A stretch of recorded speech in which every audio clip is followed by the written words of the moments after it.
Now I've moved house to a very small town in the Gers. And surprisingly, it's full of life. It's amazing. It's great fun. The July the 14th, there was fireworks and lots of things in the street. And this weekend, we've got a music festival.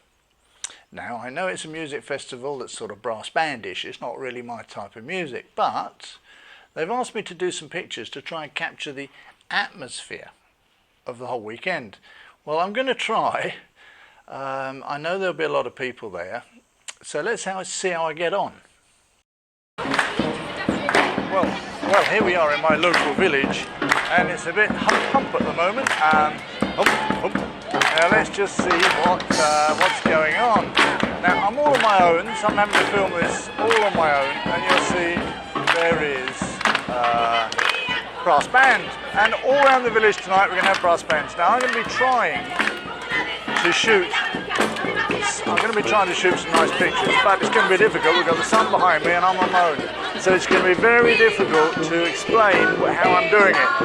But basically, when the light's like this, we're just trying to get some nice standard pictures.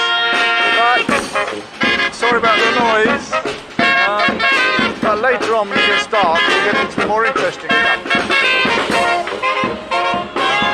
Now, before we go any further, let's have a look at the problems. Now, this is an ideal example. This example shows a very complicated scene, very complicated background. This is not the way to do street festivals. No, so what I'd suggest is getting there as early as you can, putting on a long lens and taking a lot of nice, really long lens shots with the background out of focus. Try and work at f2.8, f3.5, something really wide open, get the backgrounds out of focus. Now that works fine while you don't have 2,000 people around. I've been warned that by 8 o'clock this evening, 9 o'clock this evening, there'll be several thousand people. So we get those out of the way first. Don't forget to add a few close-ups of instruments, a few fingers on buttons. It's a shame this one doesn't have fingers on a button. But anyway, then we can build up to maybe wide angle. Now that's the other thing, put wide angle lens on. Then you'll see things stand out from the background as well, because they're much bigger. Now don't forget to go down low, get down on your knees, shoot up at them. It looks much more dynamic. Oh, I think we'll drop the music, don't you, for the rest. Now look at that for light, shooting straight into the sun with a 10mm lens. Now look at those two little girls. But I made a mistake. I fell into the trap that a lot of us make. I concentrated too much on the girls and didn't think of the rest. So this is what I had to do. Well, nothing wrong with a bit of Photoshop, but I think it was well worthwhile. Don't you? Now we've got a bit of respite from the music, although I've got a horrible feeling it's going to start up behind me again. Oh, there it goes, and there they are. They're behind me again. Anyway, it's all over the town. There are about 5 different stages and all over the town. So I'm going to get back to trying to take some nice pictures, and we'll see how we get on. Now we're going to spend a bit of time on this particular photograph because it's the photograph that's really going to show us how I'm going to take the whole rest of the evening. Now this is the beginning of the evening, just beginning to get dark. But firstly, let's have a look at this picture. It's fun, but is it only one picture? Let's have a look. I know in theory we all take pictures to fill the frame and not to crop, but here I see 2 different photographs. 2 girls. Let's have a look. Now I think they're quite fun, and that's a different crop of the same image. Now of course you do need good gear. You need a few megapixels to be able to do that, to split an image in 2. But as long as they're not being used for street posters, it works fine. Now we'll come back to this one. And what we can see is the girl behind has got a lot of movement, and the girl in front is lit with a flash. Now I've got a flash very, very high above on the end of a stick, if you like, and it's attached to the camera, but it's a good, say, almost a metre above the camera. and I'm walking around with that. Everyone's looking at me like I'm a bit strange, a bit weird.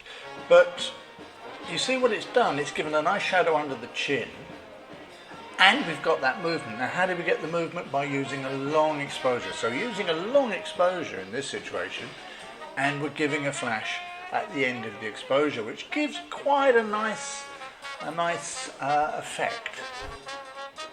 And that's the style that I've decided to go for this evening. So let's have a walk through several of the images. Now this, you see, is full of life. We see what the flash has done, it stopped it, but the long exposure, which in this case would have been about a quarter of a second, half a second, has caused a super amount of movement. This, very similar, obviously taken at the same time. You see how the bright lights have added life to that picture because of that long exposure again. And here we go, the same. What's that, a bassoon? I don't really know. But it's caused a nice effect. You move on to the trumpet. Oh, what a shame he doesn't have a shiny trumpet. That really ruins the image. Ah, full of life again. You can't really see who it is, but does it matter? Now this has got to be his drummer, the same effect. Now we've got the movements. Now there are two ways of doing it. You can have the flash synchronization go off as the window closes or the window opens of the shutter, and you get different effects, but that's a totally different lesson. This one in the local bar, I know the barman very well, of course I would do, and he'll love that picture. Lots of movement, lots of warmth. Imagine that just with a flash. Really good with it. And here we have a nice picture for guitar, same effect, long exposure. Now look how that happened. The flash stops the movement, but we get the movement from the long exposure. So it's a mixture of the two. You won't get wonderful quality images with this, because of course nothing is really dead sharp. But what atmosphere is another one. Same type of thing, and look at that. Now that has got a much longer exposure. As you can see from the sky, it was in fact dark, so that might be as long as a second exposure. And the flash going off at the end, or in front. That looks like the flash was going off at the front curtain.